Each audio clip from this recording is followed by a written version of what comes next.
Хәзер икенде намазының вакыты. Шейх Уthaymin әйтә, рахимахуллах, икенде аср намазы вакыты предметтан төшкән күләгәнең озынлыгы шушы предметның озынлыгына тигез булган вакыттан башлап, нәҗәяшендә зәвал вакытында булган күләгәнең озынлыгын кушып инде. Кояш сары төскә кереп, кызара башлаганчыга кадәр дәвам итә. Инде сезнең дәлил Муслим хадисләр җыентыгы 612 хадис. Һәм шулай Шейх Муқбил ибн Хади аль-Вади'ның As-Sahih al-Musnad мимма лейса фи сахихайн дигән җыентыктагы 208-209 хадисләр дип әйтәбез. Һәм монда шулай ук мөхтәрәм җәмәгать искәрмә. Күп кешеләр бу Шейх Уthayminның сүзләре түгел, монысы комментарий искәрмә. Икенде намазының вакыты белән бәйле булган сорауларга җавап бирәбез. Күп кешеләр икенде намазының вакыты кояш баю белән бетә дип уйлыйлар. Бу фикер дөрескә туры килеп бетми. Искә алганча икенденең вакыты кояш сары төскә кергәч, кызара башлаганчы тәмамлана. Менә мөхтәрәм җәмәгать. Аллаһу а'лам, әле күпләребез нигә акшамга кадәр дип әле сузып йөргәннәре дә бардыр. Күрәсезме, әгәр суздыгыз икән инде, акшам башланырга 5 минут калдан гына укытыгыз икән, Аллаһу а'лам, сез намазыгызны вакытында укымадыгыз. Әмма менә монда бер сорау, кемдер әйтергә мөмкин, менә шунда менә искәртәләр. Әмма пәйгамбәребездән саллаллаһу алейхи ва саллям мондый хадиста хәбәр ителә. Кем кояш байганчы икенде намазының сәҗдәсен кылып калырга өлгерде, шул икенде намазын укырга өлгерде. Әлеге хадисны Имам Бухари китерә 579 номер, һәм Имам Муслим китерә 608 хадис. Монда һәр сорау турыга мөмкин. Карале, сез яңа гына әйттегез, икенденең вакыты кояш сары төскә кереп кызара башлаганча кадәр дәвам итә. Ә монда пәйгамбәребезнең икенче хадисын китерәсез, саллаллаһу алейһи ва саллям, кем кояш байганчы икенде намазының сәҗдәсен кылып калырга өлгерде, шул икенде намазын укырга өлгерде. Ничек аңларга моны? Монда бит инде фикер каршылыгы.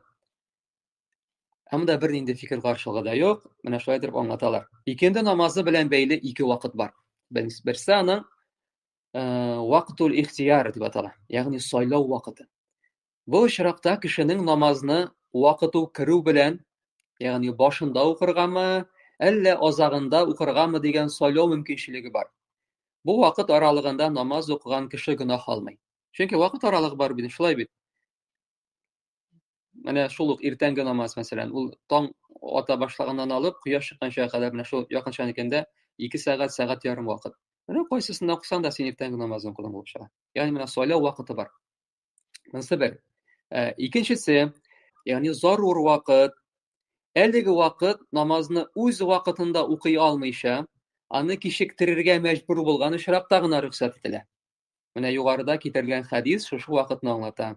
Әгәр дә кешенең намаз уку вакытын кичектерергә бер сәбәбе дә булмыйча торып, аны соңгы мизгелгә кадәр суза калса, ул гөнаһлы була. Монысы аңлашылгандыр, әйме? Менә пәйгамбәребезнең икенче хадисе, кем кояш байганчы икенде намазының сәҗдәсен кылып калырга өлгерде, ул намазын укыды дигәнне, менә шушы зарур вакытта карый инде. Ягъни үз вакытында укый алмыйча менә кичектерергә мәҗбүр булган ул. Мисал өчен, янгын сүндерүче пожарник, хирург, анда там Аллаһу а'лам белмим инде там кем. Укытучы мисал өчен теге госэкзамен кабул итә, мәсәлән, бер кая да китә алмый, уңга да сулга да чыгып китә алмый. Мисал өчен. Менә шул вакытта гына ярый. Бер нинди сәбәпсез шулай калдырасың икән, гөнаһлы буласың. Менә шушы урында мөхтәрәм җәмәгать хәрбинә бик тә мөһим бер мәсьәләне карап китәбез. Субханалла, бу безнең җирлек белән безнең җирлеккә бәйле. Шушы урында өйлә намазы вакытының тәмамлануы һәм икенде намазы вакытының керүе белән бәйле булган бик тә мөһим мәсьәләне кузгатасы килә. Сахих хадисләрдә хәбәр ителгәнчә, өйлә намазының вакыты предметтан төшкән күләгәнең озынлыгы шул предметның озынлыгына тигез булгач тәмамлана һәм шул мизгелдән соң икенде намазының вакыты керә. Моны беренче күләгә дип атыйлар. Менә бәлки сезнең дә ишеткәнегез бардыр. Икенде намазын тик беренче күләгә белән, икенче намазын икенче күләгә белән укыйбыз дип. Менә бу беренче күләгә дип атала инде менә шуны. Ягъни предметтан төшкән күләгә предметның озынлыгына тең. Без менә сахих хәдисләрдән карап киттек. Икенде намазының вакыты менә шунда башлана икән. Безнең җирлегебездә исә өйлә намазының вакыты предметтан төшкән күләгәнең озынлыгы шул предметтан 2 тапкыр артып киткәч тәмамлана һәм шушы мизгелдән соң гына икенде намазы вакыты керә диләр. Моны икенче күләгә дип атыйлар. Бу Хәнәфи мәзһәбенең киң таралган фикере булып исәпләнә. Шуңа күрә дә намаз вакытларын төзүчеләр икенде намазының вакытын икенче күләгә белән күрсәтәләр. Чөнки безнең җирлектә Абу Ханифа мәзһәбе буенча диләр һәм шуңа күрә дә инде намазда да икенче күләгә буенча төзиләр намаз вакытларын. Икенче күләгә дип нәрсә инде тагын бер кабатлап әйтәм. Шул предметтан төшкән күләгә шул предметтан 2 тапкыр озын булган вакыт. Әмма Хәнәфиләрдән булган имам Ат-Тахави рахимахуллаһ үзенең Ат-Тамхид хезмәтендә Абу Ханифаның Аллаһ аны ярлыкасын рахимахуллаһ бу фикереннән кире кайтканлыгын, соңгы фикере булып күпчелек галимнәрнең фикеренә таянганлыгын җиткерә. Ягъни имамыбыз Абу Ханифаның һәм шулай аның укучыларының соңгы фикере буенча өйлә намазының вакыты предметтан төшкән күләгәнең озынлыгы предметның озынлыгына тигез булганда тәмам була һәм шул мизгелдән икенде намазы башлана. Менә хәзер мөхтәрәм җәмәгать, менә мөһим нәрсә, менә игътибар итегез. Икенде намазын беренче күләгә белән дә, икенче күләгә белән дә укуда бернинди проблема да юк. Әйе. Син намазыңны беренче күләгә белән укысаң да бернинди проблема юк, асырны икенче күләгә белән укысаң да проблема юк. Чөнки бу шушы намаз вакыт аралыгына керә. Менә проблема нәрсәдә? Менә хәзер шуны карыйбыз. Әмма өйлә намазын үз вакытында уку мәсьәләсендә зур проблема килеп чыгарга мөмкин. Әйтергә теләгән фикеребез аңлашылсын өчен шундый мисал китереп китик. Мәсәлән, июнь айы башында сөннәт буенча икенде намазының вакыты 15 сәгать 58 минутта керә.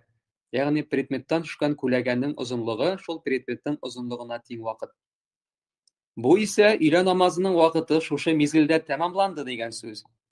Хәнәфи мәзһәбендәге беренче фикер буенча икенде намазы 17 сәгать 12 минутта керә. Ягъни 1 сәгатьтә 14 минут аерма. Ягъни аларның фикере буенча өйлә намазының вакыты менә шушы мизгелдә генә тәмамланды булып чыга. Менә хәзер проблема нәрсәдә булырга мөмкин, мөхтәрәм җәмәгать. Нинди дә булса эш белән мәшгуль булган кеше шушы намаз вакытына карап өйлә намазының вакыты 17 сәгать 12 минутта гына тәмам була икән. Эшем бик тыгыз, ярый аны 16 сәгать 30 минут тирәсендә генә укырмын әле, өлгөрәчәкмен бит дип өйлә намазын шушы вакытта гына укый калса ни була? Намазын вакыты чыккач укыган була. Менә нинди куркыныч нәтиҗәләр булырга мөмкин икән, мөхтәрәм җәмәгать. Монда искәрмәне дәвам итәбез. Шуңа күрә дә намаз вакытларын төзүчеләргә шундый киңәш бирәсе килә. Шушы вакытларда, ягъни намаз вакытларында аерым бер багана урнаштырып, икенде намазының кергән вакыты яки өйлә намазының тәмамланган вакыты дип языла калса, бу эшегез бик күп мөселманнарның хәлләрен җиңеләйтергә һәм гөнаһ кылудан саклап калырга зур сәбәп булыр иде. Менә шул, мөхтәрәм җәмәгать. Менә икенде намазы белән бәйле. Без моны каян беләбез? Без моны, мөхтәрәм җәмәгать, Пәйгамбәребезнең сөннәтен өйрәнеп беләбез. Пәйгамбәребезнең сөннәтен өйрәнеп, хәдисләр укып беләбез. Чөнки дин, менә ул Кур'ан һәм хәдисләр. Пәйгамбәребез саллаллаһу алейһи ва саллям бит, субханалла, нәрсә, высшая математика белән килдеме әле? Хәдисләр бит җиткерде бит. Нәрсә ул хәдисләр? Пәйгамбәребез әйткән сүзләре, эшләгән гамәлләре, инанулары. Менә шул инде ул дин. Һәм дин дә менә шушы хәдисләргә төзәргә, фикъ та менә шушы хәдисләргә төзәргә тиеш. Һәм менә шунда дөрес аңлагыз, кемдер әйтергәме? Кара, субханалла, Абу Ханифаны сүгеп ята ди. Мондай сүз булмады, мондай ни булмады. андый итеп уйлар керә күрмәсен. Без әйттек, менә Абу Ханифаның баштагы фикере шундый булган ди. Соңыннан ул фикерен үзгәрткән дидек. Һәм без әйтәбез икән, нинди дә булса галимнең менә бу мәсьәләдә ул ялышкан, менә бу мәсьәләдә дөрес әйтмәгән диеп, кайбер кардәшләрнең ачуы чыга. Син нәрсә ди, шундый зур галимнәрнең, син какое имеешь право принижать ихнее достоинство, тегеләй булай. Субханаллах. Нәрсәдә проблема? Пәйгамбәр түгел бит алар. Хәтта сахабалар нәрсәнедер белмәгәннәр, сахабалар хәтта ялышканны. Әгәр галимнәр әйтә икән, менә бу мәсьәләдә ялышкан, буны дөрес итмәгән дип әйтәбез. Әле иншалла китабыбыз барышында әле Шейх Усаймин алиманың хакында әйтәчәк, Имам Ахмад мисалында. Чөнки бер хадис бу галимгә барып җиткән, икенче галимгә барып җитмәгән. Нәрсәсе моның проблема? Хәтта сахабалар көн сайын пәйгамбәребезне күргән кешеләр диярлек, кемгәдер, хәтта Умар ибн аль-Хаттабка нәрсәдер барып ирешкән, нәрсәдер барып ирешмәгән. Менә һәммәгез дә белә бит, сөннәттән булып тора, кунакка килгәч, ишек төбенә килгәч, 3 тапкыр син шакырга тиеш. Әгәр 3 тапкыр шакканнан соң ишекне ачмыйлар икән, борыласың да китеп барасың. Һәм шулай итеп бер сахаба килә Умар ибн аль-Хаттаб янына, 3 мәртәбә шакый бу, ачмагач китә дә бара. Һәм соңыннан Умар ибн аль-Хаттаб моны күреп әйтә, инде син 3 тапкыр шакыдың да китеп бардың ди. Аллаһу алам, җитешмәгән булды микән ди. Нигә китеп бардың ди. Менә пәйгамбәрбез саллаллаһу алейһи ва саллям шулай дип әйтте ди. Һәм нәрсә ди Умар ибн аль-Хаттаб? Әйдәле ди, сүзләреңне дәлиллә миңа ди. Һәм сорый, кайсыгыз моның сүзләрен раслый ди. Дөресен әйттеме бу, юкмы ди. Һәм шунда берәү әйтте, әйе ди, Умар ди, ул дөресен әйтте, чыннан да пәйгамбәрбез шулай дип әйтте ди. Һәм шуннан соң Умар ибн аль-Хаттаб моны кабул итеп ала. Югыйсә Умар ибн аль-Хаттабны күп хадисләрдә килә, субханаллах. Пәйгамбәрбез, мәсәлән, мисал өчен, пәйгамбәрбез кирде, һәм аның белән Умар бар иде, Абу Бакр һәм Умар бар иде. Пәйгамбәрбез һәм аның янәшәсендә Абу Бакр һәм Умар. Пәйгамбәрбез саллаллаһу алейһи ва саллям аның янәшәсендә Абу Бакр һәм Умар. Ягъни килә аның янәшәсендә диярлек булганнар, ләкин шуңа да карамастан, менә бу бүгенге көндә минем 5 яшьлек бала белә торган хадисне Умар ибн аль-Хаттаб белмәгән. Ә минем 5 яшьлек бала белә. Бу проблемамы? Проблема түгел. Бу проблема түгел. Нәрсәнер ишеткән, нәрсәнер ишетмәгән. Ә менә соңыннан ишеткән дә кабул иткән, әлхәмдүлиллаһ. Һәм шулай безнең галимнәребез дә, Аллаһ алардан разый булсын. Аларны фирдәүс җәннәтләре белән сөендерсен, безне дә, аларны да, безне дә алар янәшәсендә кылсын. Амин. Менә бу сүзләр һич тә biz alimlərimizin dərəcəsini düşürəbiz degen söz түгел, muhterem cemaat. Bu bari tek ahuytəgiz ahmaq kişinin sözlərinə. Ahmaq kişinin sözləri. Mınsa buldu asr namaz bilen beyli bulgan sırau. Mənə xar anladıq, elhamdülillah, qaşan bizin ikindi namazı kirə. Hem ikindi namazı kirdi ikən indi ilə namazı tamamlanır.